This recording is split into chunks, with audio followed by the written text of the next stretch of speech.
پسینہ انسانوں کے آدھے آدھے کانوں تک پہنچا ہوا ہوگا۔ صحیح بخاری شریف میں یہ حدیث ہے۔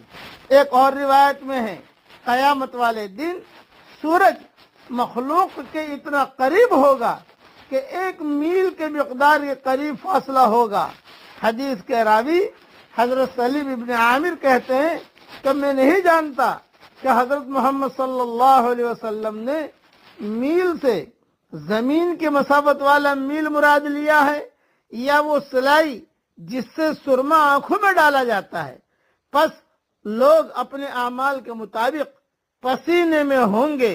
یہ پسینہ کسی کے ٹخنوں تک، کسی کے گھٹنوں تک، کسی کی کمر تک ہوگا اور کسی کے لیے یہ لگام بنا ہوا ہوگا، یعنی اس کے منہ تک پسینہ ہوگا۔ صحیح مسلم شریف میں یہ حدیث ہے۔